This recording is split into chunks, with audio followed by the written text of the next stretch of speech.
1. Selanjutnya. Saya Muhammad Iwan Saputra, pemateri 3. Saya Rina dari pemateri 4. Saya Mia Nadia, pemateri 5. Ya, selanjutnya pemateri 6 Oki.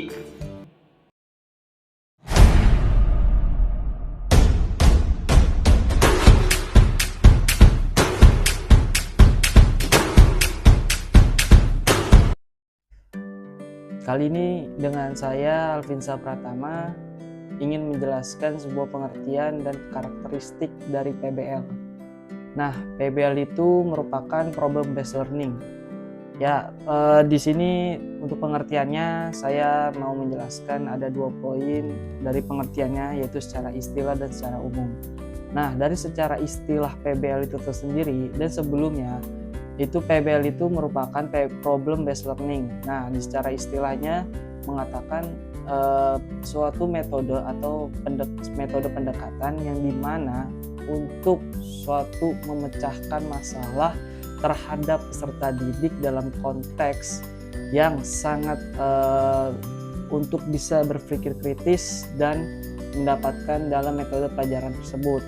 Nah, di sini menjelaskan berbeda dengan metode PBL tradisional. Nah, alasannya PBL tradisional ini ia menggunakan sebuah konsep yang bisa dijelaskan atau dipakai itu secara ceramah atau dengan expository. Ya, jadi itu kurang lebihnya dari PBL tradisional dan PBL yang kita gunakan. Jadi itulah dari penjelasan istilahnya. Jadi lebih tepatnya itu dia dalam metode PBL istilahnya dia bisa menempatkan siswa atau peserta didik lebih aktif lagi di dalam metode tersebut.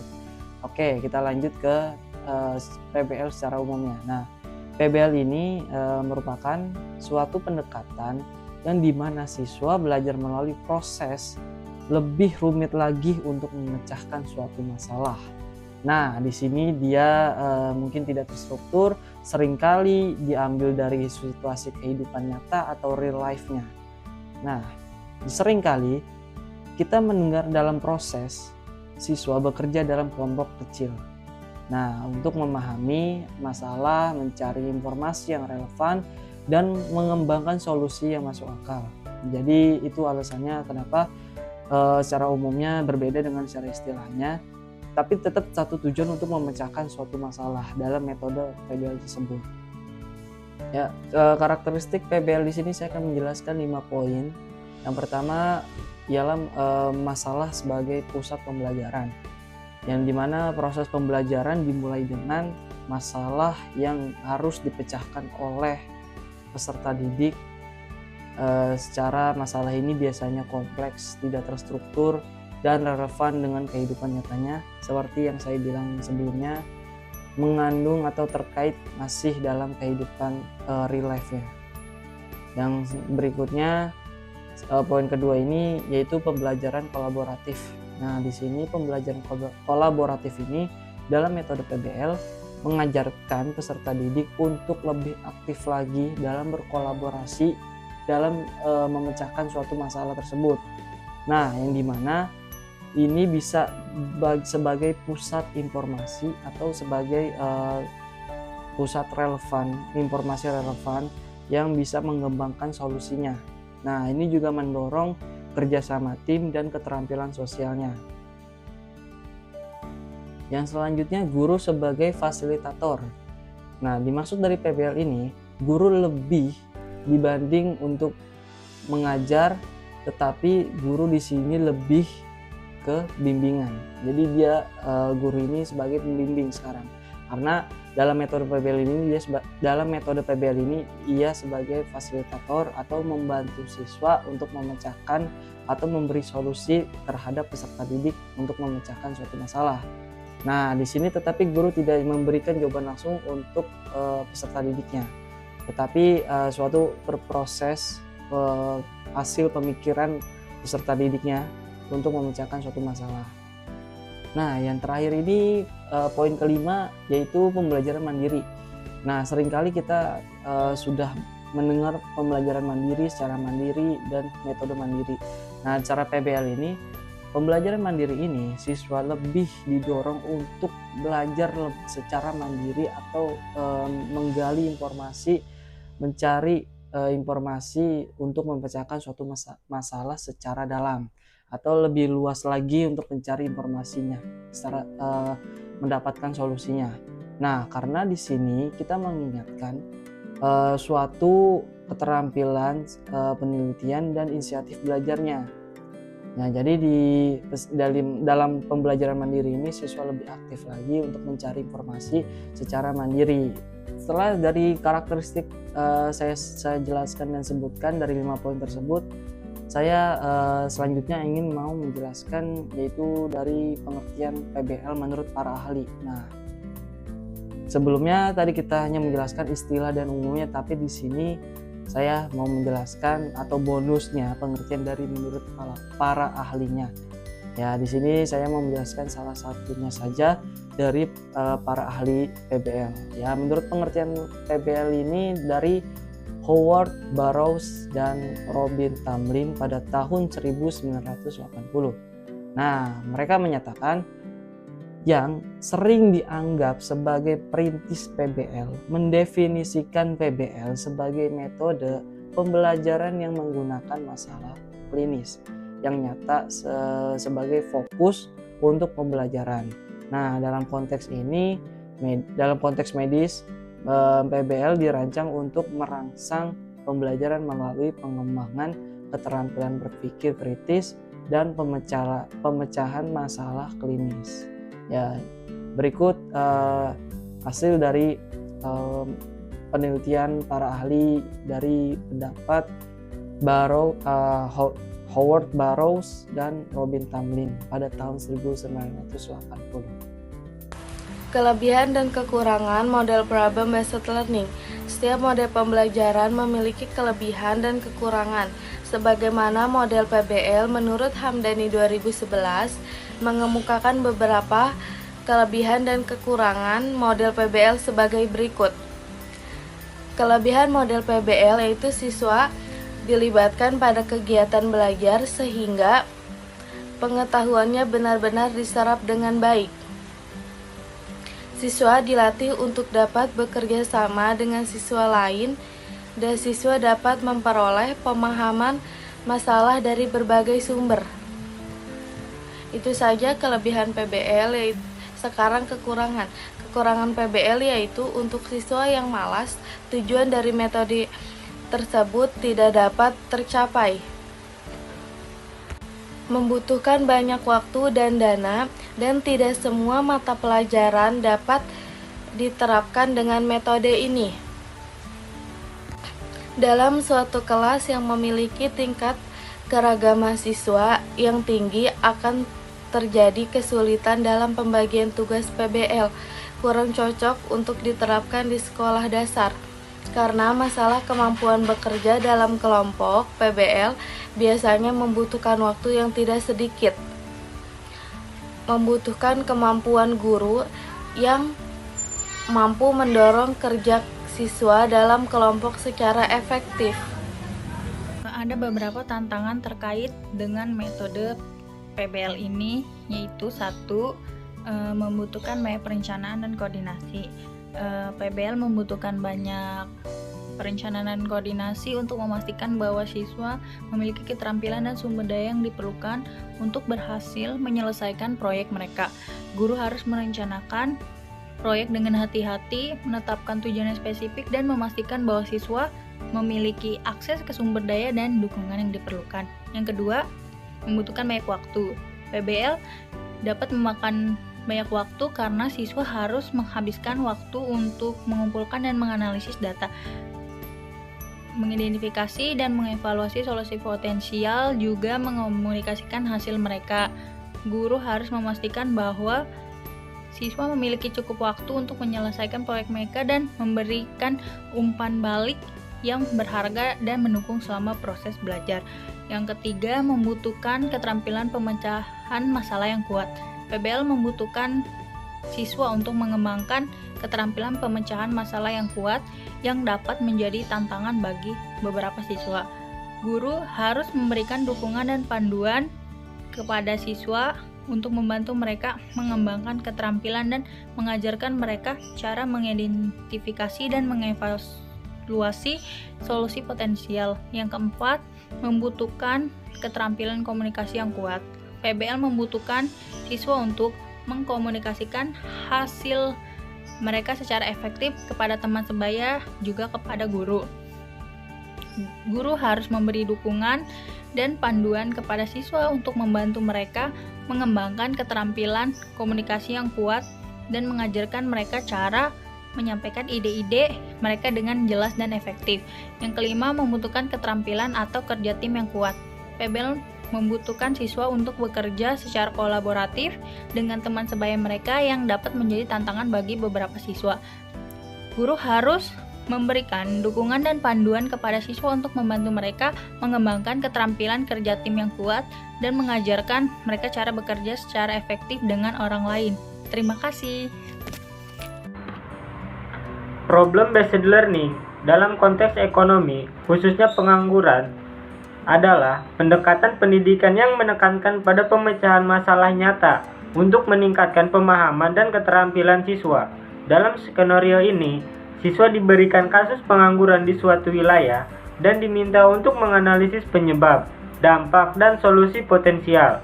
Melalui PBL, siswa tidak hanya mempelajari teori ekonomi, tetapi juga mengembangkan kemampuan kritis dan analitis, bekerja dalam tim, dan menerapkan pengetahuan mereka untuk merancang strategi penanggulangan pengangguran yang efektif, seperti program pelatihan keterampilan, dukungan untuk kewirausahaan, atau kebijakan pemerintah yang inovatif.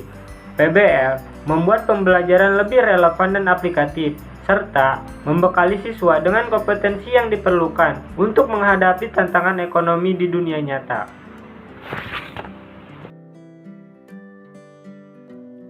Baik, selanjutnya adalah peran guru dalam meningkatkan minat pada mata pelajaran ekonomi melalui problem-based learning atau PBL. Peran guru tersebut diantaranya adalah sebagai berikut. Yang pertama adalah guru sebagai fasilitator. Guru sebagai fasilitator adalah membantu siswa dalam menyelesaikan masalah yang diberikan oleh guru tersebut pada mata pelajaran ekonomi, sehingga siswa lebih aktif dan terlibat dalam proses pembelajaran. Kemudian yang kedua adalah penyampaian materi. Penyampaian materi ini, guru menggunakan media seperti PowerPoint yang dipadukan dengan langkah-langkah PBL, membuat materi lebih menarik dan mudah dipahami oleh siswa. Kemudian yang ketiga adalah menjelaskan strategi pembelajaran. Guru harus mampu mengembangkan strategi pembelajaran yang menarik dan efektif untuk meningkatkan minat siswa dalam mata pelajaran ekonomi. Kemudian yang keempat adalah mengaktifkan siswa. Guru memberikan tugas yang memerlukan analisis dan evaluasi sehingga siswa lebih aktif dan terlibat dalam proses pembelajaran. Yang kelima, keterampilan siswa. Guru harus membantu siswa dalam mengembangkan keterampilan analisis, evaluasi, dan komunikasi melalui kegiatan problem-based learning. Kemudian yang keenam, meningkatkan kesadaran. Guru membantu siswa memahami tujuan pembelajaran dan bagaimana materi terbuka dapat digunakan dalam kehidupan sehari-hari, sehingga siswa lebih antusias dan terlibat dalam proses pembelajaran. Dengan demikian, peran guru dalam problem-based learning atau PBL sangat penting, sehingga mampu meningkatkan minat pada mata pelajaran ekonomi. Ya, kali ini saya Oki Kurnia akan menjelaskan apakah metode pembelajaran PBL dapat menghasilkan jangka panjang. Ya, jawabannya adalah iya, gitu ya. Berikut ini ada beberapa alasan mengapa PBL dapat menghasilkan hasil jangka panjang yang positif. Di antaranya yang pertama adalah pengembangan keterampilan abad ke-21. Ya. PBL membantu siswa mengembangkan keterampilan seperti berpikir kritis, komunikasi, kolaborasi, dan kreativitas yang sangat penting dalam kehidupan dan karir masa depan. Yang kedua, pembelajaran mendalam. Dengan mengeksplorasi topik secara mendalam, Dan dalam konteks yang relevan, siswa dapat memahami konsep-konsep dengan lebih baik dan mengingatnya dalam jangka panjang. Yang ketiga, motivasi dan juga keterlibatan. Proyek yang relevan dengan minat siswa dapat meningkatkan motivasi dan keterlibatan mereka, yang pada gilirannya dapat meningkatkan retensi pengetahuan dan pemahaman. Yang berikutnya adalah penerapan nyata. Dengan bekerja pada proyek nyata, siswa belajar bagaimana menerapkan pengetahuan mereka dalam situasi dunia nyata yang membantu mereka menghubungkan teori dengan praktek. Yang selanjutnya adalah belajar mandiri. PBL mendorong siswa untuk menjadi pembelajar mandiri, mengembangkan keterampilan penelitian dan manajemen waktu yang akan bermanfaat sepanjang hidup mereka. Yang 6, kolaborasi. Bekerja dalam tim mengajarkan keterampilan sosial dan kemampuan bekerja sama yang penting untuk karir dan kehidupan pribadi di masa depan. Dan yang terakhir adalah pemecahan masalah. Siswa belajar menghadapi tantangan dan mencari solusi kreatif yang merupakan keterampilan penting dalam dunia yang terus berubah dari waktu ke waktu. Penelitian juga dapat membantu dan mendukung efektivitas PBL. Studi menunjukkan bahwa siswa yang terlibat dalam PBL menunjukkan peningkatan dalam keterampilan pemecahan masalah, kemampuan berpikir kritis, dan prestasi akademik dibandingkan dengan metode pembelajaran tradisional. Namun, keberhasilan PBL ini juga ditentukan pada pelaksanaannya. Guru perlu merancang proyek dengan baik, memastikan bahwa mereka relevan dan menantang, serta menyediakan dukungan dan umpan balik yang cukup kepada siswa. Secara keseluruhan, jika diterapkan dengan baik, metode PBL dapat menghasilkan hasil jangka panjang yang positif bagi siswa dalam berbagai aspek, baik akademik maupun keterampilan hidup. Demikian video dari kami. Terima kasih. Wassalamualaikum warahmatullahi wabarakatuh.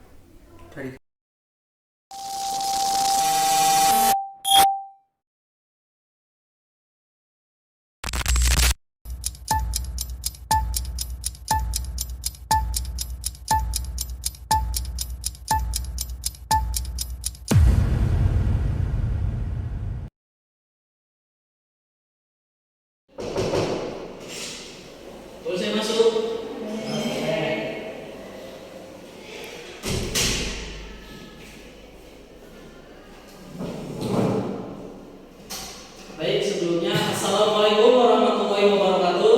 Waalaikumsalam warahmatullahi wabarakatuh. Ya, di sini sebelum kita mulai pelajaran, mari kita berdoa terlebih dahulu. Bapak Ibu berdoa dimulai. Oke, selesai. Baik, saya akan mengabsen yang hadir hari ini dan tidak hari ini. Oke. Muhammad Ivan hadir. Najwa Ayu hadir. Mia Amelia hadir. Rina oke, hadir semua ya. Baik, kali ini Bapak langsung saja. Tapi sebelumnya kita mengulang kembali pertemuan sebelumnya itu membahas sebuah PBL. Nah, di sini untuk materi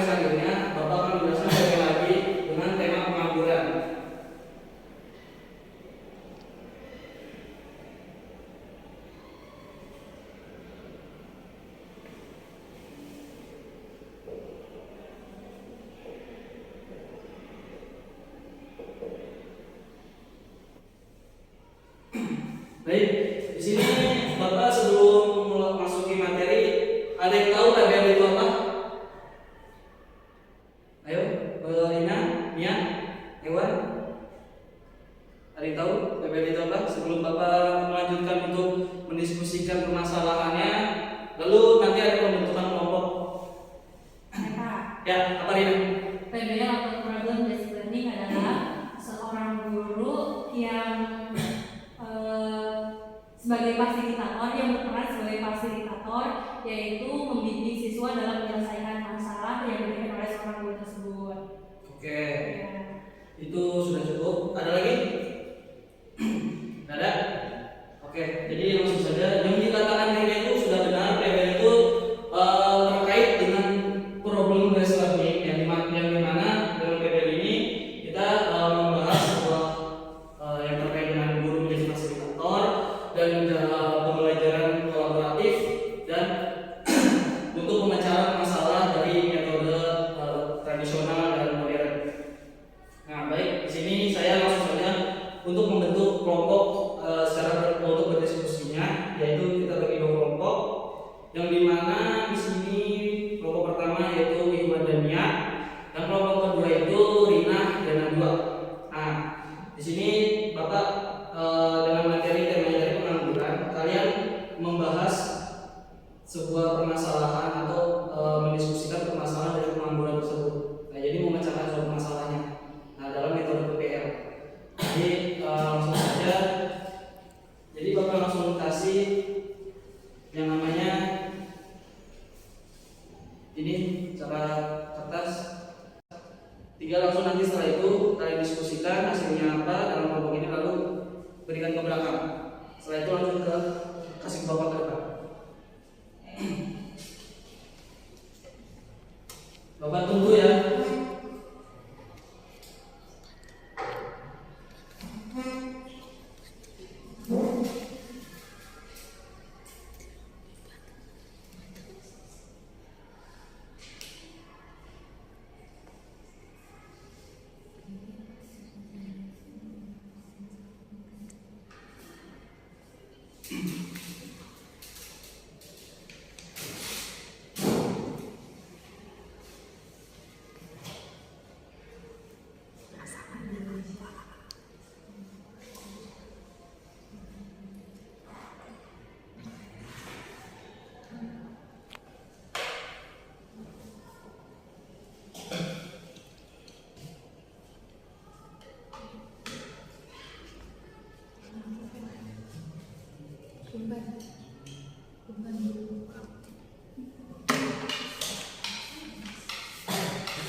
Sudah Rina? Belum, Pak.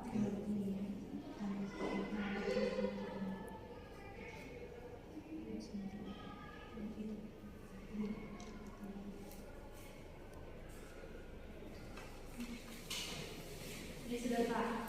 Baik. Ya, terima kasih. Oke.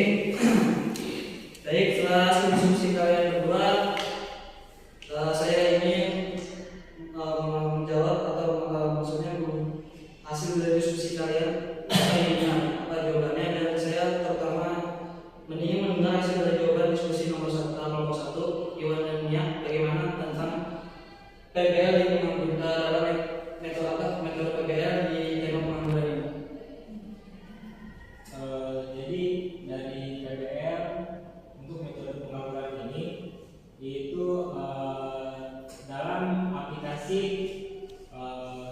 diaplikasikan bahwa siswa diperlukan untuk mencari masalah di pengangguran, terutama di desanya atau di kampungnya sendiri. Nah, di situ apa nih yang misalkan dari pengangguran pada kampungnya atau desanya tersebut. Nah, peran siswa di situ yaitu mencari atau memecahkan masalah tersebut. Nah, setelah menganalisis atau mencari masalah tersebut, nanti diaplikasikan atau dipublikasikan kepada guru atau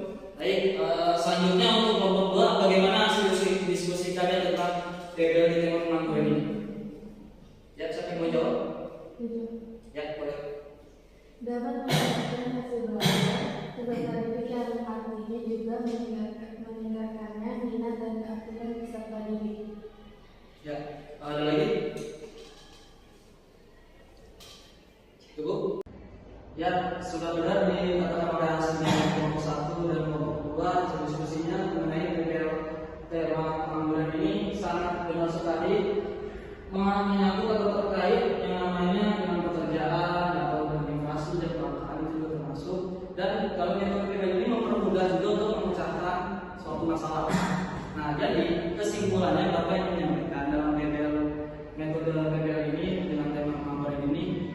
Dalam metode PBL ini sangat meringankan untuk peserta didik atau lebih efektif dalam pembelajaran tersebut atau mencari suatu permasalahan. Nah, yang dimana PBL ini juga membantu kita dalam beda dengan metode PBL dan dengan tradisional. Tradisional lebih kita untuk mengembangkan lebih pesat lagi atau dalam kerjasama tim dalam konteks kecil, yang dimana metodenya konsepnya itu dengan ceramah atau ekspositori. Sedangkan modern seperti yang kita lakukan sekarang, membagi kelompok dan diskusi kelompok. Nah, jadi untuk metode PBL seperti itu. Jadi metode PBL ini sangat penting juga dan mempermudah untuk kita memecahkan suatu masalah dalam pembahasan yang kita bahas sekarang. Jadi ya cukup Bapak sampaikan di situ saja. Mari kita menutup untuk pertemuan pembelajaran kali ini dengan baca Alhamdulillah Rabbil Alamin. Ya, baik, terima kasih untuk pembelajarannya. Mari kita berdoa untuk penyelesaiannya. Doa dimulai.